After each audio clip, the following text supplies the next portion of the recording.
Bismillahirrahmanirrahim. Assalamualaikum, selamat pagi Mas dan Mbak sekalian. Pagi ini kita lanjutkan pembahasan kita tentang rangkaian sekuensial yang bagian kedua. Kita akan membahas nanti tentang register dan tentang pencacah.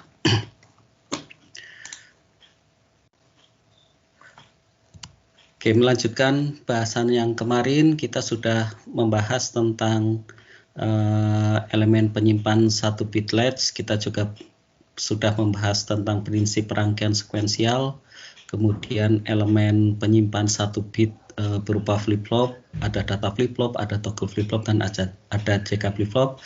Kali ini kita akan membahas tentang register data n bit dan register geser yang juga tersusun ini nanti atas n buah flip-flop. Jadi pada prinsipnya register data maupun register geser n bit itu dia tersusun atas flip-flop. Kemudian kita juga akan belajar juga tentang pencacah naik dan pencacah turun. Kemudian kita juga akan bahas tentang pencacah sinkron dan asinkron. Apa beda antara sinkron, apa beda antara pencacah sinkron dengan pencacah asinkron akan kita bahas di pertemuan kita kali ini. Diharapkan mahasiswa setelah mengikuti perkuliahan ini dapat membedakan perilaku dan rangkaian pencacah sinkron dan asinkron, juga bisa merancang dan menganalisis rangkaian n buah flip-flop atau n bit ya, merancang rangkaian n bit menjadi rangkaian dengan menggunakan n buah flip-flop untuk menyusun menjadi rangkaian register data n bit, kemudian shift register, pencacah naik, pencacah turun, baik yang sinkron maupun asinkron. Nanti diharapkan Anda juga mampu untuk menganalisis rangkaian tersebut, dan yang terakhir Anda mampu merancang nanti menganalisis dan menguji implementasi rangkaian sekuensial ini menggunakan IC TTL. Nah, materi bisa Anda unduh di website ini. Kemudian Anda juga bisa memperluas ya pemahaman Anda dengan membaca di buku acuan ini yang bab 11.4 register dan 11.5 untuk pencacah. Nah, apa itu register?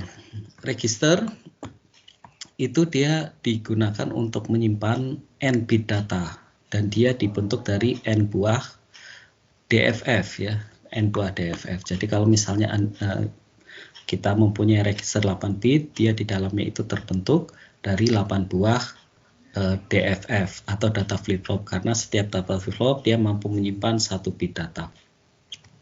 Kemudian DFF juga dapat digunakan nanti untuk membentuk register data dan register geser. Register data nanti digunakan untuk menyimpan data yang sifatnya sementara, volatil ya, karena memang dan dia merupakan memori yang paling, kalau kita melihat nanti dari hierarki memori atau di hierarki penyimpan, dia itu memori yang paling cepat, karena register ini dia merupakan bagian dari mikroprosesor. Di sana Anda kenal ada register, banyak register mulai dari akumulator, register instruksi, register data maupun register yang lain, register A, register B,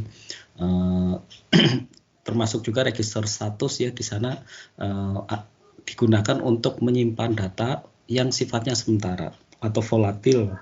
Artinya kalau misalnya power atau sumber daya kita cabut dari komponen tersebut, maka data yang tersimpan di register dia akan hilang. Kemudian DFF juga bisa kita gunakan untuk membentuk register data yang register geser ya. Register geser ini nanti dia digunakan untuk operasi pergeseran bit, serta juga dapat digunakan nanti untuk konversi data serial ke paralel. Kita nanti akan coba bahas tentang register geser ini yang bisa digunakan untuk misalnya konversi dari data paralel menjadi data serial untuk transmisi maupun sebaliknya. Baik, kita bahas terlebih dahulu register data. Register data Dia tersusun atas beberapa buah flip-flop, kemudian untuk setiap DFF nanti key nilainya atau keluaran itu nilainya akan sama dengan D pada saat transisi naik. Ini kalau misalnya registernya itu di-trigger oleh transisi naik dan keluaran key T+1 artinya next state-nya atau next keluaran berikutnya dia akan sama dengan key T atau tetap saat kondisi clock lainnya, baik yang level maupun yang transisi turun. Kalau misalnya kita definisikan bahwa DFF ini dia terjadi pada saat transisi naik. Nah, key T atau key berikutnya dia akan sama dengan key T. Sebenarnya key T sama dengan key T-1, artinya key pada saat ini akan sama dengan key sebelumnya atau tetap ya. Kita katakan tetap saat kondisi clock yang lainnya. Baik level kan 0 atau 1 atau transisi turun. Jadi ini kondisi yang ada nanti di register data atau yang mencerminkan perilaku dari register data ini. Kita bisa jumpai beragam register nanti pada saat Anda belajar tentang arsitektur komputer maupun perancangan mikroprosesor. Di sana ada register akumulator, register status, register alamat, register instruksi, register TXRX. Kalau yang serial ya, ada register untuk untuk menyimpan data yang diterima lewat serial atau data yang akan dikirimkan lewat serial. Ini juga disimpan datanya dalam register.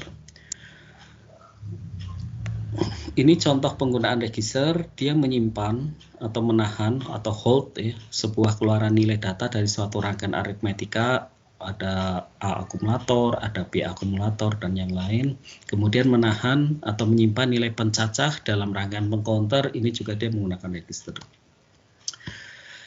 Kita lihat struktur register data yang 4 bit, tersusun atas 4 buah DFF. Ini adalah DFF ya, ini juga DFF. Kemudian dia menunjukkan transisi naik seperti ini, yang kemudian clocknya itu dia secara paralel masuk ke dalam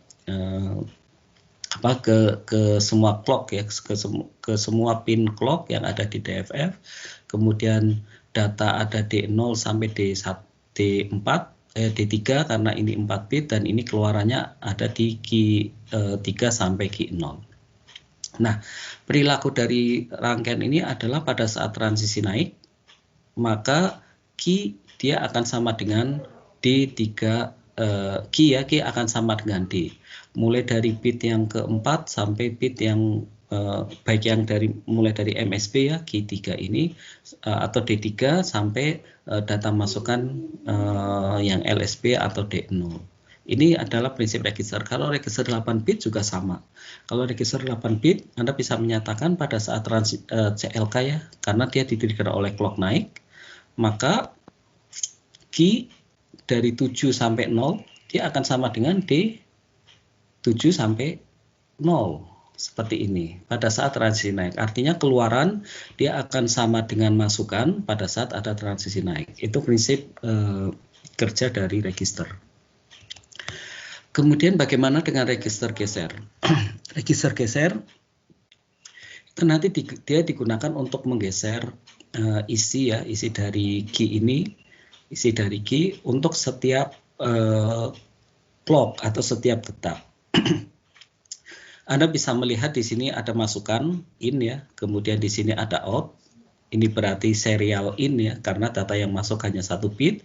Ini di sini adalah serial out, karena data yang masuk itu adalah 1 bit juga. Kita juga bisa mengambil nanti keluarannya itu ada di sini. Ini key 0, kemudian ini key 1, di sini key 2, dan terakhir adalah key 3. Key 3 sama dengan out, atau out juga sama dengan key 3. Nah, data bisa paralel. Kalau Anda lihat di sini, kemudian data keluaran ya bisa paralel, kemudian masukan bisa serial, keluaran juga bisa serial, kita dapatkan nanti dari out. Nah kalau kita nanti analisis rangkaian ini, maka rangkaian ini bisa kita sebut sebagai register geser kiri. Kenapa kemudian disebut register geser kiri? Karena nanti juga ada register geser kanan, register geser kanan maupun geser kiri. Baik, kita coba lihat perilakunya. Tadi rangkaiannya seperti ini ya, Q 0, Q 2, 3. Kita coba lihat yang pertama, pada saat T0, artinya transisi clock yang ke 0 ya, kita punya seperti ini, maksudnya ya, ini clock. T0 itu adalah ini T0. Kemudian berikutnya pada saat transisi naik ini adalah T1. Berikutnya T2 dan seterusnya. Pada saat T0 semua key-nya dia nilainya 0. Ini ya. Kemudian kita berikan masukan in 1. Kemudian pada saat ada clock yang pertama, maka in dia nilainya akan masuk ke sini ya, akan masuk ke Q 0, karena kalau Anda lihat dari rangkaian ini, dia pada saat ada transisi naik akan masuk ke Q 0, sehingga Anda bisa melihat keluarannya dia akan sama dengan 0001. Kemudian pada saat clock berikutnya, mohon maaf ini T1 ya, ini pada saat T0 itu adalah kondisi awal, ini clock yang pertama, di sini clock yang kedua, di sini clock ketiga. Pada saat transisi clock yang pertama naik di sini, dia nilai si in dia akan masuk ke Q0. Dan berikutnya sampai T2 dia juga akan tergeser karena nilai in-nya dia sama dengan 0, dia akan masuk ke sini. Ini intinya seperti ini ya, pada saat ada transisi clock, semua data dia akan mengisikan, in akan mengisi Q0, Q1 dia akan sama dengan Q0, Q2 dia akan sama dengan Q1, Q3 dia juga akan sama dengan Q2. Demikian juga pada saat transisi berikutnya, in dia akan masuk ke Q0, Q1 akan sama dengan Q0, ini ya, seperti ini. Kemudian Q2 dia akan sama dengan Q1, Q3 akan sama dengan Q2. Nah, kalau Anda lihat bahwa polanya itu dia bergeser ya, datanya itu bergeser ke kiri.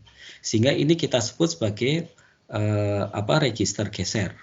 Data keluaran Q3, Q2, Q1, Q0 dia seperti bergeser dari Q0 ke Q1, Q1 ke Q2, Q2 ke Q3. Kita sebut sebagai register geser ke kiri.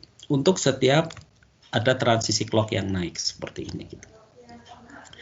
Nah, kita pun nanti bisa membuat ya register kanan, dan kemudian kita bisa berikan satu masukan yang kita sebut sebagai akses paralel. Akses paralel ini. Nah, akses paralel itu nanti register ini bisa kita gunakan ya, nanti untuk transfer paralel. Artinya nanti data masukan paralel kita bisa masukkan, kemudian bisa transfer nanti data serial. Ini seringkali digunakan nanti untuk konversi dari data paralel ke serial maupun sebaliknya. Nah, ini contoh rangkaian geser dengan akses paralel, tapi gesernya geser kanan ya, geser kanan gitu. Anda bisa melihat bahwa Q3 sampai Q0 ini adalah keluaran. Ini par out ya, keluaran paralel. Kemudian di sini ada masukan paralel. Ini ya, ini pasukan paralel. Mulai dari D3, D2, D1 dan D0. Kemudian ada sinyal masukan CLK yang kita gunakan untuk men-trigger perilaku dari DFF. Ini DFF, ini DFF, dan ini juga DFF. Dan ada serial in. Ini jalur serial in yang digunakan untuk memasukkan serial input ya, serial input, dan ada kontrol shift atau load. Yang kemudian diharapkan dari Anda adalah Anda mampu membaca rangkaian ini, kemudian Anda juga mampu menganalisis rangkaian dengan memberikan masukan-masukan dan mengamati keluaran, kemudian Anda membahasnya. Nah, kita bisa melihat bahwa dari rangkaian ini rangkaian dia bisa berfungsi nanti dengan dua mode. Yang pertama itu adalah mode load ya, mode load. Kalau misalnya simbolnya seperti ini, bahwa mode load itu terjadi pada saat masukan ini dia nilainya sama dengan 1. Kalau masukan di sini nilainya sama dengan 1, modenya itu adalah mode load. Kemudian mode shift atau mode geser ya, itu terjadi pada saat masukan yang di sini, masukan yang ini ya, dia nilainya masukan di sini dia nilainya sama dengan 0. Jadi ada dua mode. Yang pertama adalah mode loading data ya. Kemudian yang kedua adalah mode shift atau mode geser. Nah, bagaimana mode loading? Mode loading atau mode pengambilan data itu terjadi pada saat masukan ini dia nilainya sama dengan 1. Jadi kalau misalnya di sini 1, ini 1 ya, maka yang terjadi adalah mode load ya, yang akan membuat bahwa keluaran di tiap-tiap gerbang ini ya, gerbang akses paralel ini dia nilainya akan sama dengan D3. Dia nilainya akan sama dengan D3. Kemudian di sini akan sama dengan D2, di sini akan sama dengan D1, dan di sini akan sama dengan D0. Anda bisa mencoba menganalisis dari rangkaian ini ya, bahwa nanti ini ya, 1 di N-kan dengan D3, dia akan menghasilkan D3. Dan masukkan di sini nilainya 0 ya, di sini akan jadi 0, akan memberikan keluaran di gerbang ini juga akan sama dengan 0, sehingga keluaran di gerbang OR ini dia nilainya akan sama dengan D3. 0 di-OR-kan dengan D3 akan sama dengan D3. D3 di-AND-kan dengan 1 dia nilainya akan sama dengan D3, dan seterusnya. Akan menghasilkan untuk setiap kontrol akses ini dia akan sama dengan D3, D2, D1, dan D0.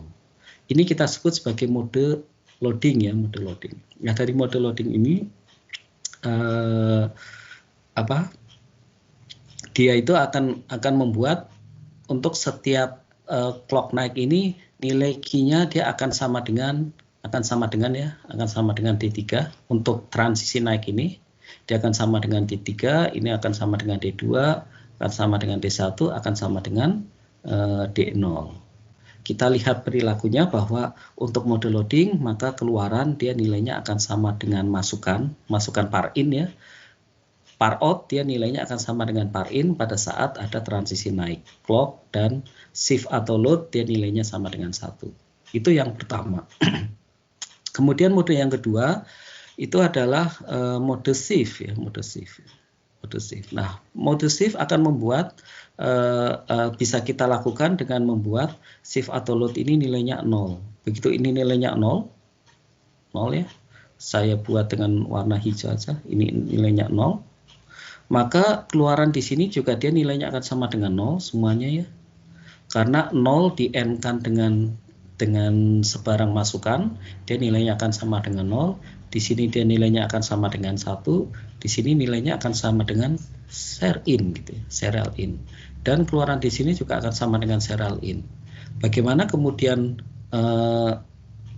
masukkan di gerbang not yang ini N yang berikutnya, dia nilainya akan sama dengan key ya, akan sama dengan key 3. Di sini nilainya akan sama dengan key 2. Ini nilainya akan sama dengan key 0. Sehingga keluaran nanti di gerbang OR-nya dia akan sama dengan ini adalah share in, ini adalah key 3, di sini adalah key 2, dan terakhir di sini adalah key 0 gitu ya, seperti ini. Dan masing-masing keluaran dari gerbang OR ini dia akan masuk ke ke data flip-flop ini, sehingga pada saat ada transisi naik berikutnya ya, dia nilainya akan sama dengan key 3 akan sama dengan share in, key 2 nilainya akan sama dengan key 3, key 1 nilainya akan sama dengan key 2, key 0 nilainya akan sama dengan key 1. Kalau kita lihat memang dia itu adalah geser ke kanan ya. Dari D3 menjadi key 3 menjadi key 2, key 2 menjadi key 1, nilai key 1 akan menjadi key 0. Atau kita bisa nyatakan bahwa ini adalah register geser yang kanan, tapi kemudian ada akses paralel untuk membuat nilai key-nya ini akan sama dengan paralel in. Ini prinsip dasar ya dari register geser dengan akses paralel ini. Nah, Bagaimana kemudian dengan IC register? Kita ingin mencoba mengimplementasikan misalnya satu rangkaian register yang kita gunakan untuk menyimpan data sementara. Anda bisa menggunakan beragam IC yang sudah tersedia di sini. Mulai dari register geser yang 8 bit, 74, 164, 165 geser juga. Kemudian di sini ada keluaran paralel, ada masukan clear yang asinkron. Jadi ada beragam tipe ya, beragam tipe IC TTL. Anda diharapkan nanti bisa memilih IC TTL mana yang tepat untuk aplikasi Anda dengan melihat deskripsi atau fitur yang ada di tiap IC TTL ini. Dia register 8 bit. Ini adalah fungsinya ya, fungsinya sebagai register 8 bit. Kemudian dia mempunyai keluaran paralel. Ini fiturnya. Kemudian dia juga mempunyai masukan clear yang asinkron. Demikian juga yang 74165 dia keluarannya komplementer. Artinya nanti keluarannya dia akan ada gerbang node-nya ya di belakangnya. Misalnya keluaran dari flip-flopnya dia nilainya 1, maka keluaran dari register ini dia nilainya akan sama dengan 0. Ada 74165 dan seterusnya, ada register data, register geser, register data yang bisa kita gunakan, misalnya yang ini 74374, yaitu register oktal, artinya 8 bit ya, 8 bit, dan dia mempunyai keluaran 3 keadaan. Jadi kalau misalnya Anda menginginkan seperti ini ya, dan kita bahas kembali, ingin mengirimkan data ke bus, dan kemudian kemudian kita bisa simpan, maka Anda bisa menggunakan register yang 74374 ini. Seperti ini ya misalnya gitu. Karena dia mempunyai akses yang open enable ini yang dia digunakan untuk membuat bahwa data yang keluaran dari register ini dia bisa sifatnya dia akan mempunyai 3 keadaan, 0, 1 atau Z. Begitu dia tidak aktif, maka dia akan Z yang menunjukkan bahwa si jalur keluaran ini dia tidak tersambung ke bus ini. Itu prinsip ya dari 74374 yang dia mempunyai fitur keluarannya itu 3 keadaan. Jadi silakan nanti sesuai dengan aplikasi Anda mana IC TTL yang tepat untuk implementasi rangkaian. Nah, ini contoh 74164 yaitu register geser 8 bit. Ini bagian keluarannya, ini outputnya. Kemudian ini clock ya, CP itu dia menunjukkan clock naik atau turun. Kemudian ini digunakan untuk reset. MR itu sebagai master reset ya, master reset. Kalau sebenarnya dari skematik ini pun kita, atau dari skematik yang bawah ini kita bisa mencoba menganalisis bahwa kalau misalnya MR nilainya sama dengan 0, maka keluaran ini dia nilainya semua ya, Q0 sampai Q7 nilainya dia akan sama dengan 0. Jadi digunakan untuk mereset ya. Misalnya Anda punya satu instruksi gitu, katakanlah in A, kemudian A sama dengan 0 ya, A-nya itu data 8 bit, atau char A kemudian A sama dengan 0, itu mirip seperti kita melakukan reset, tapi konsepnya sebenarnya bukan seperti itu, tapi bisa kita gambarkan bahwa kondisinya itu MR ini kalau nilainya sama dengan 0, maka Q-nya dia akan sama dengan 0. Baik Q0 sampai Q7. Kemudian DSA dengan DSB dia digunakan untuk sebagai masukan ya. Kalau Anda lihat seperti ini, dia itu adalah serial in-nya. Ini serial in-nya. Yang kemudian Anda bisa menggunakan apakah DSA maupun DSB. Kalau misalnya Anda menggunakan DSA, maka DSB-nya ini harus Anda masukkan ke VDD ya. VDD serial in-nya bisa Anda masukkan ke sini. Karena kalau Anda lihat ya, dia polanya itu seperti ini. atau rangkaiannya seperti ini. Jadi Anda bisa menggunakan salah satu pin masukan ini, tapi kemudian satu pin yang lain dia harus dihubungkan ke VDD sehingga menghasilkan nilai yang sesuai. Jadi kalau misalnya katakanlah ini Anda sambungkan ke VDD, maka keluaran di sini dia nilainya akan sama dengan DSA. Dan dia perilakunya nanti seperti register-register yang sudah kita bahas sebelumnya. Nah, ini tabel karakteristik yang bisa kita gunakan untuk sebagai referensi dari desain kita. Anda bisa melihat bahwa key-nya ya, key yang 74166 ya, 74166 dia ada load paralel. Load paralel itu diberikan di sini. Ini berarti parallel out ya, parallel out. Jadi outputnya maaf, ini adalah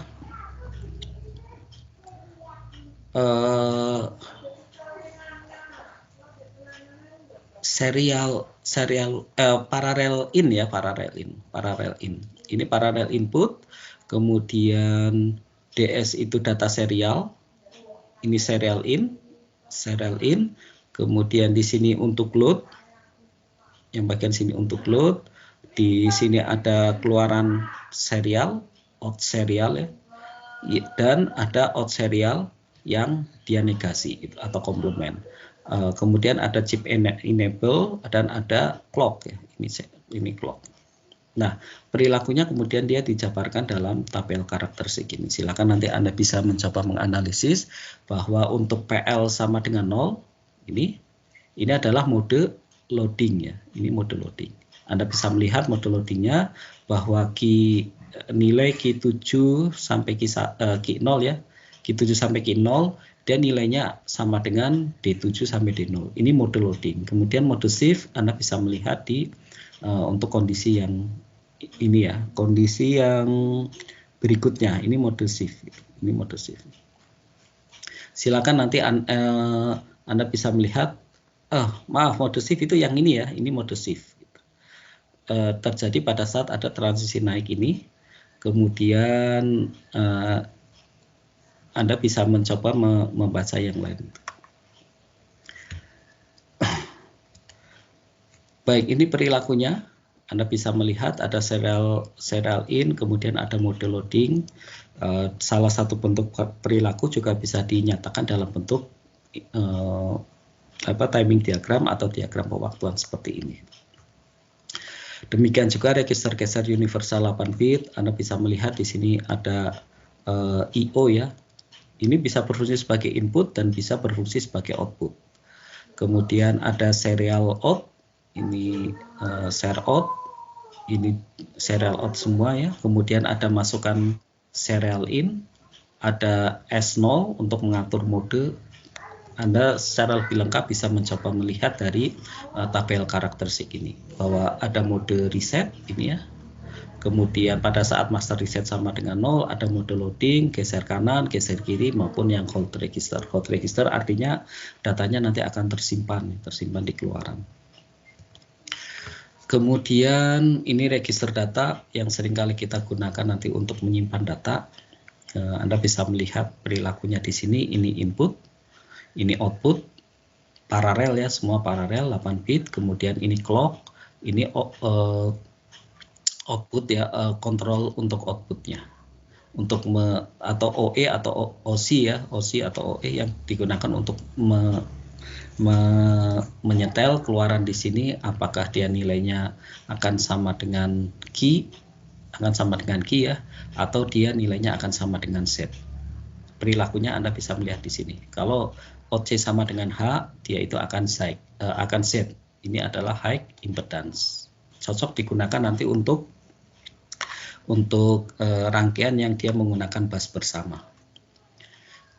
Ini skematik rangkaiannya Anda harus bisa untuk mencoba menganalisis ini gitu. Intinya ini kan ada DFF ya, ini DFF, kemudian ini master reset, ini clock ya, Kemudian di sini adalah OC-nya. OC-nya ada, dia mengontrol setiap gerbang tri-state ini atau gerbang 3 keadaan ini dikontrol oleh OC. Yang nilai OC itu dia nilainya adalah aktif rendah ya, aktif rendah. Saya seringkali mengulang-ulang konsep tentang aktif rendah, aktif tinggi agar Anda bisa memahami karena ini merupakan konsep yang penting.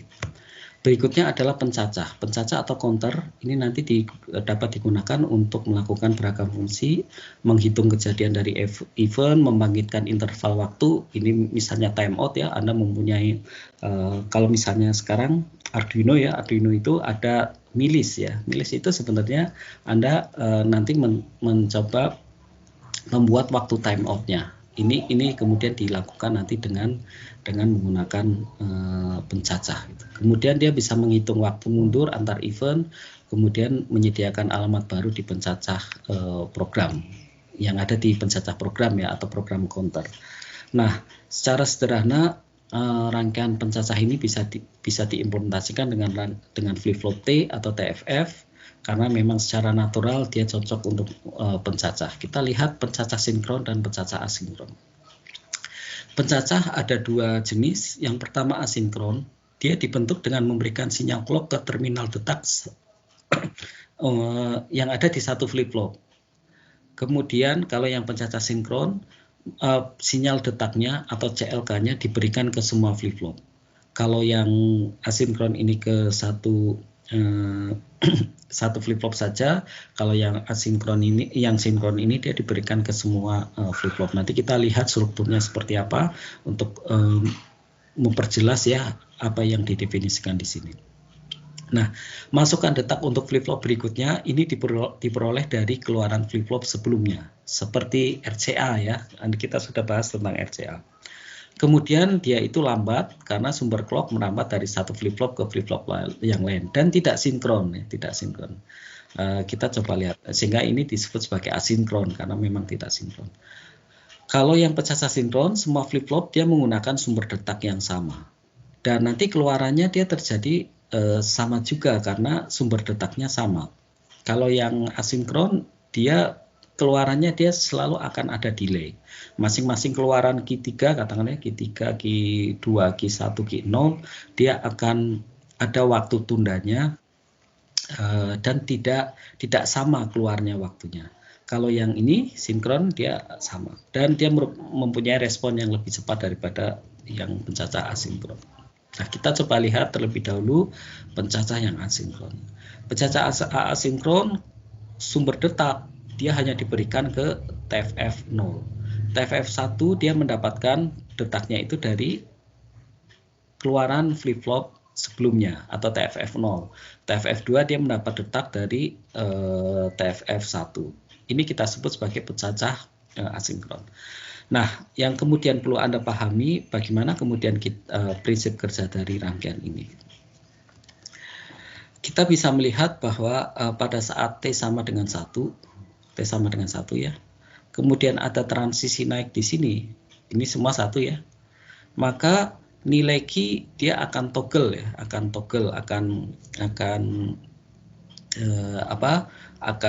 berubah dari state sebelumnya. Kalau tadinya 0 dia akan menjadi 1, kalau 1 dia akan menjadi 0. Ini toggle. Nah, kita melihat perilakunya itu di sini ya, di sini gitu. Saya coba lompat saja ya ke sini.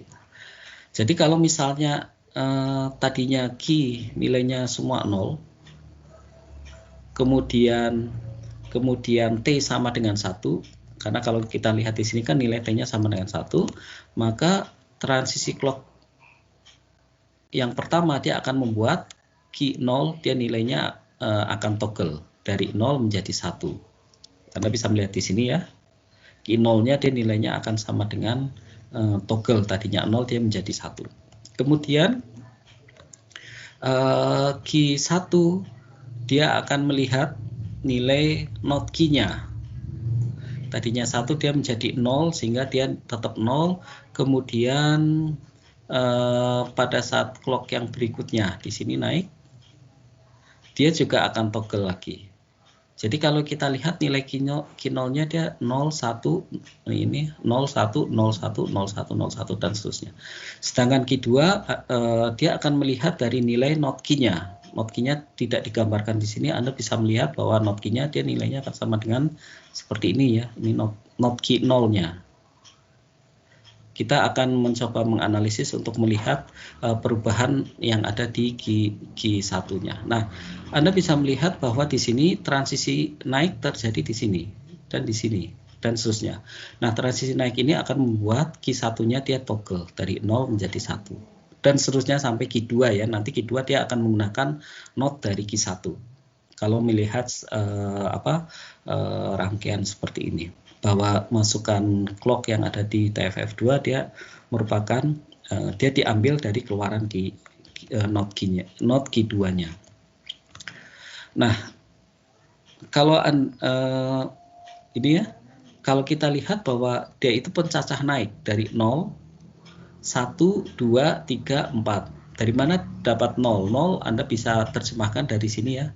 Dari Q2, Q1, Q0 nilainya adalah 000, kemudian ini adalah 001, di sini adalah 010 untuk menunjukkan 2 dan seterusnya sampai di sini nilai 111 untuk menunjukkan 7. Ini pencacah naik. Kemudian pencacah turun. Pencacah turun bisa dibentuk dari rangkaian seperti ini. Anda silakan nanti bisa mencoba menganalisis ya, menganalisis perilaku pencacah turun ini dari diagram pewaktuan seperti ini. Prinsipnya sama ya, bahwa nanti yang digunakan untuk clock ini TFF 0-nya, ini TFF 0, ini TFF1, ini TFF2. Yang digunakan untuk sebagai sumber clock dari TFF2 itu dia berasal dari Q0-nya. Beda dengan yang tadi ya, ini diambil dari not key-nya. Silakan nanti Anda coba analisis diagram pewaktuan ini untuk menunjukkan bahwa memang dia membentuk rangkaian pencacah turun dari 0 kemudian menjadi 7 karena ini 3 bit, kemudian 7 jadi 6, 5, 4, 3 untuk setiap clock yang naik seperti ini gitu. Baik, silakan nanti Anda bisa mencoba latihan ya, membuat satu rangkaian pencacah naik dan pencacah turun dalam satu rangkaian yang kemudian ada masukan kontrol up atau down. Up atau down ini nanti digunakan untuk mengeset apakah perilaku rangkaian tersebut adalah pencacah naik atau pencacah turun.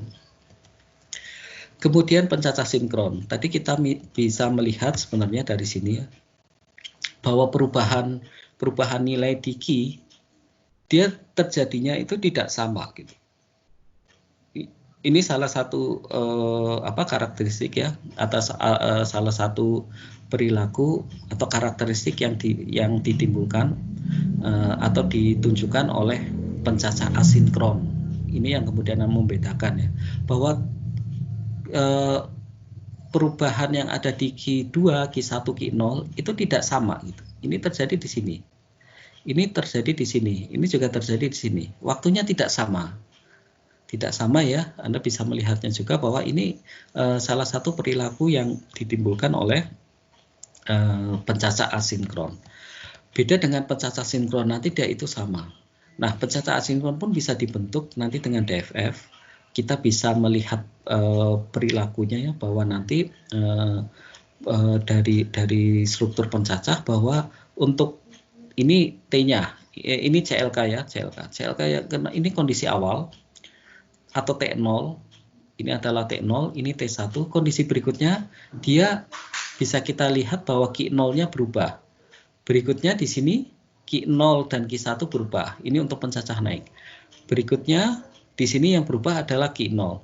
Dan kalau kita amati ada pola ya, ada pola bahwa Q0 berubah itu pada saat T yang ganjil. Q0 berubah di sini, berubah di sini, berubah di sini.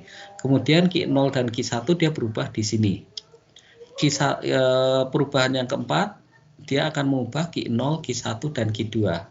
Nah, dari pola ini kemudian bisa kita nyatakan bahwa nanti masukan T untuk setiap TFF akan bernilai T0 akan sama dengan 1. T1 nilainya akan sama dengan Q0. T2 nilainya akan sama dengan Q0.Q1. T3 nilainya akan sama dengan Q0, Q1, dan Q2. Nah, dari mana kemudian kita dapatkan persamaan ini? Anda bisa melihat ya di sini gitu, bahwa ini akan menjadi T1. T1 itu nilainya di sini. Kemudian Q0, Q1 ini akan menjadi T2-nya. T2-nya dia nilainya kan ada di sini ya. Dia Q0 dan Q1. Perubahan T2-nya dia di sini, kemudian T3-nya dia bisa Anda dapatkan nanti di bagian sini. Ini T3-nya. Dan T1, T2, T3 ya. Dan ini terakhir adalah T4. T4 akan berubah di sini. Jadi T4 nanti akan sama dengan Q0, Q1, Q2, dan Q3. Baik, kita coba lihat bagaimana kemudian kita bisa mencoba membuat rangkaiannya. Rangkaiannya dia itu akan menjadi seperti ini. Nah, rangkaian pencacah sinkron itu artinya nanti clocknya dia akan diparalel masuk ke setiap TFF. Ini yang 4 bit ya. Kemudian T1 ini yang ke-1, ini yang kedua. Walaupun tidak konsisten tadi ya pembahasan kita, ini adalah T0, TFF 0, ini TFF 1, ini TFF 2, ini TFF 3. T1-nya dia nilainya akan sama dengan 1. Kemudian T2, ini T2 ya, ini T1, ini T3, ini T4, atau T0, T1, T2, T3. Di sini nilainya akan sama dengan Q0. T ya, T ini nilainya akan sama dengan Q0. Di sini nilainya akan sama dengan Q0 dan Q1. Di sini nilainya akan sama dengan Q0, Q1, dan Q2. Jadi polanya seperti itu yang kemudian bisa membuat rangkaian sinkron ya, rangkaian sinkron untuk pencacah ini. Bagaimana kemudian perilakunya? Perilakunya bisa Anda lihat di diagram pewaktuan seperti ini. Pada saat ada transisi naik, maka nilai Q0-nya yang berubah. Ini yang pertama ya, T0. Ini Q0-nya berubah. Nilainya akan sama dengan dari 0 menjadi 1 ya. Kemudian ini transisi naik berikutnya, Q0 dia akan di-N-kan dengan T1 yang akan membuat Q1-nya berubah dari 0 menjadi 1 dan seterusnya. Kalau kita lihat bahwa perubahan untuk setiap ini ya, setiap setiap keluaran dia sama, di-trigger oleh transisi naik. Dan secara ideal ya, secara idealnya itu dia harusnya nempel ke sini, pada saat naik dia langsung berubah, tapi kita sudah belajar tentang implementasi bahwa di sini juga ada waktu tunda, tapi waktu tundanya sama, gitu. Relatif sama ya, relatif sama antar key ini, gitu. Karena dia terjadi atau di-trigger oleh clock yang sama. Ini naik, dia langsung berubah. Ini langsung berubah ya, bisa Anda lihat bahwa di sini dia langsung berubah. Baik. Bagaimana kemudian pencacah naik yang n-bit? Pencacah naik yang n-bit Anda bisa melihat polanya bahwa T0 akan sama dengan 1, T1 sama dengan Q0, T2 sama dengan T1 kalikan Q1 atau akan sama dengan Q0 Q1 ya.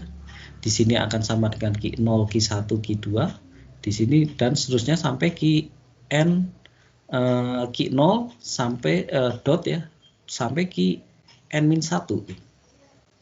Ini kan polanya seperti ini untuk pencacah naik yang n-bit. Kalau Anda punya 30 pencacah naik yang 32 bit, maka di sini akan ada n ya, akan ada operasi n sampai 30 masukan. Nah, ini akan jadi problem nanti ya. Kalau Anda lihat nanti akan jadi problem bahwa ini kita sebut sebagai fan in. Fan in itu adalah berapa jumlah masukan di gerbang, di satu gerbang. Kalau untuk mendapatkan Tn TN, maka Anda akan membutuhkan N-1 gerbang. N-1 gate ya, masukan gitu. Atau N-1 masukan. Karena bisa Anda lihat di sini ya. Oke, berikutnya pencacah sinkron dengan enable dan clear. Ini bisa Anda masukkan sebagai enable. Enable nanti digunakan untuk mengaktifkan nilainya. Kalau 0 berarti dia tidak mencacah ya, nilainya dia akan tetap karena tidak ada toggle ya di sini. Kalau misalnya nilai 1 dia aktif sebagai pencacah. Kemudian clear dia digunakan untuk reset keluaran, dia nilainya akan sama dengan 0. Pencacah sinkron dengan DFF, Anda bisa melihat perilakunya tadi ya. Jadi selain dengan TFF, pencacah sinkron ini pun bisa diimplementasikan dengan menggunakan DFF. Dia akan mempunyai urutan sama juga, ini pencacah naik, kemudian dia diberikan nanti keluaran oleh DFF. Ini kalau 4 bit Q3, Q2, Q1, Q0, aktif saat enable sama dengan 1, pada saat enable sama dengan 0, maka pencacah dia tidak berubah. Nah, kita coba lihat perilakunya ya. Perilakunya itu di sini. Nilai Q0 akan membalik toggle setiap transisi naik CLK. Agar Q0 dia membalik di transisi clock berikutnya, maka nilai D0 itu harus bernilai Q0 saat enable sama dengan 1.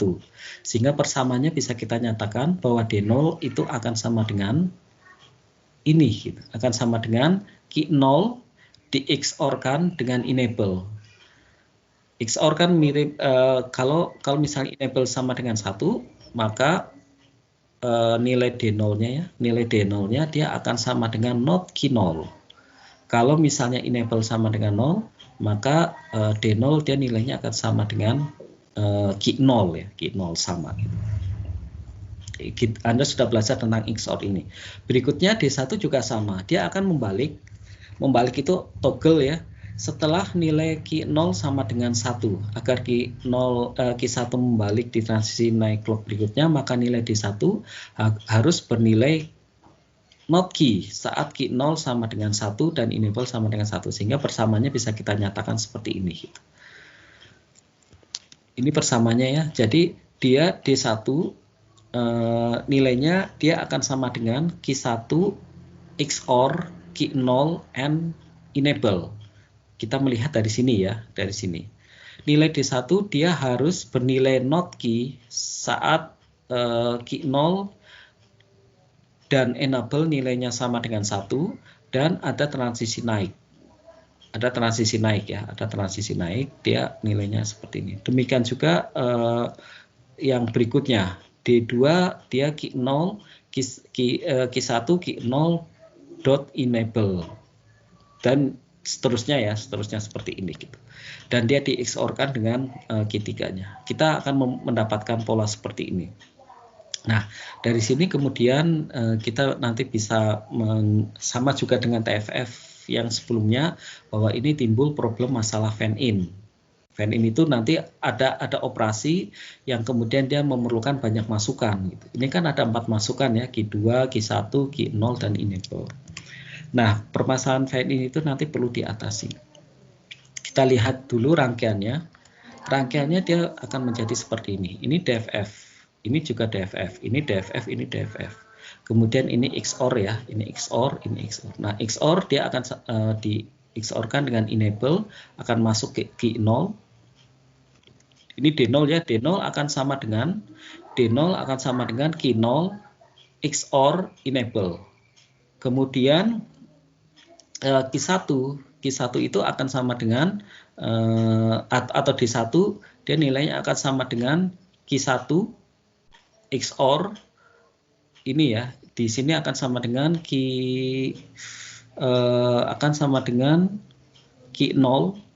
dot enable. Berarti ini D1 akan sama dengan ya, dia akan sama dengan Q1 XOR, ini Q1-nya XOR Q0 dot enable. Dan kalau Anda lihat bahwa rangkaian di sini dia tidak ada fan-in, fan-in-nya dua ya, karena dua gerbang N yang kita butuhkan di sini adalah gerbang N yang 2 masukan. Sehingga permasalahan VN ini bisa kita atasi. Gitu. Kita bisa menggunakan pola seperti ini. Gitu. Pola seperti ini ya, bahwa dia akan menjadi kita bagi-bagi seperti ini. Baik, kemudian pencacah sinkron pun ada load paralel, ada satu masukan di sini. Silakan nanti Anda bisa coba analisis ya. Kalau prinsip kerjanya tadi sudah mirip ya seperti ini. Anda bisa juga nanti memasukkan nilai enable sama dengan 1, kemudian Anda analisis untuk setiap transisi clock ini, Anda buat timing diagramnya untuk bisa melihat perilakunya. Demikian juga yang ini. Bedanya di sini adalah ada masukan load yang masuk ke multiplexer untuk memberikan masukan ke nilai masing-masing masukan ini ya. Jadi kalau misalnya load sama dengan 1, maka nilai masukan di D ini nilainya akan sama dengan D0 sampai D3. Ini prinsip yang ada di load paralel ini. Kemudian IC TTL bisa Anda dapatkan dari seri-seri seperti ini, mulai dari 4 bit binary counter sampai kemudian ada yang 10 bit. Silakan nanti Anda bisa coba unduh, bisa coba cari terlebih dahulu ya, dan Anda unduh datasheetnya untuk bisa melihat di dalamnya seperti apa. Ini salah satu contohnya, dia dual pencacah asinkron 4 bit. Sekali lagi ini asinkron ya. Prinsipnya seperti yang sudah kita bahas. Kemudian ini fungsi logikanya, Anda silakan nanti bisa menganalisis. Dia diimplementasikan dengan TFF. Kemudian ini dual sinkron 4 bit yang bisa disetel naik maupun turun. Cara nyetelnya Anda bisa melakukan dengan melihat fungsi logikanya seperti ini. Bagaimana cara dia naik, bagaimana cara dia turun. Anda pun bisa melihat nanti di tabel karakteristik. Kalau dari rangkaian Anda tidak bisa membaca, nanti silakan Anda bisa mencoba melihat tabel karakteristiknya. Di sana bisa lebih jelas bagaimana cara Anda mengoperasikan IC TTL logika ini. Kemudian ini tadi, atau dari timing diagram ini juga Anda bisa menganalisis. Ini kondisi clear, kondisi preset. Kapan terjadi clear? Kalau Anda lihat clear terjadi pada saat master reset sama dengan 1. Ini clear ya. Kemudian count up terjadi di sini dan dia terjadi pada saat kondisi ada clock untuk yang up gitu. Clock untuk up dia membentuk clock seperti ini ya. Ini akan terjadi operasi hitung maju. Kemudian di sini hitung mundur. Jadi kalau kita amati ya bahwa yang CPU dengan CPD ini dia digunakan untuk memberikan clock untuk counter naik maupun counter yang turun. Seperti ini. Jadi setelannya itu berdasarkan masukan yang ada di CPU dengan CPD. Kalau di CPD itu ada transisi naik ya, maka operasi yang diharapkan itu adalah operasi yang dilakukan itu adalah operasi hitung mundur. Baik, demikian juga yang sinkron N kali 4 bit. Bagaimana kemudian Anda bisa mengimplementasikan ini? Anda bisa menggunakan 2 buah IC yang bisa Anda susun dalam bentuk serial seperti ini ya. Ini detak naiknya, ini detak turunnya, kemudian TCU keluaran di sini bisa Anda masukkan ke yang up berikutnya dan seterusnya. Ini ya yang bisa Anda gunakan nanti untuk pencacah sinkron yang N kali 4 bit. Jadi kalau misalnya 16 bit maka N-nya akan sama dengan 4. Anda menggunakan 4 buah 74193. Nah, itu yang bisa kita pelajari hari ini. Bagaimana kemudian kita bisa memilih ya, sebaiknya kita memilih yang mana gitu, pencacah sinkron atau pencacah asinkron. Kalau melihat perilaku keluaran, lebih baik Anda menggunakan pencacah yang sinkron, karena dengan pencacah yang sinkron keluarannya itu relatif lebih sama ya waktu tundanya dibandingkan yang pencacah yang asinkron. Kalau yang pencacah asinkron, Anda harus benar-benar memperhatikan parameter atau karakteristik pewaktuan dari tiap-tiap rangkaian. Baik, itu yang bisa saya coba sampaikan di pertemuan kita hari ini. Kita sudah membahas beragam sudah membahas tentang rangkaian sinkron, mulai dari elemennya maupun rangkaian dalam bentuk register dan pencacah. Ini adalah bahasan yang terakhir dari perkuliahan sistem digital. Minggu depan kita akan ada UAS ya, UAS. Jadi materi yang akan diujikan ada dari keseluruhan pertemuan pertama sampai pertemuan yang ke-14 ini. Saya harap Anda mempersiapkan dengan baik, materi sudah tersedia, Anda juga bisa mendalami dari buku referensi yang saya berikan, termasuk juga Anda bisa melihat dari sumber-sumber yang lain. Baik, saya akhiri perkuliahan kita hari ini. Terima kasih. Wassalamualaikum. Kalau ada pertanyaan silakan bisa disampaikan.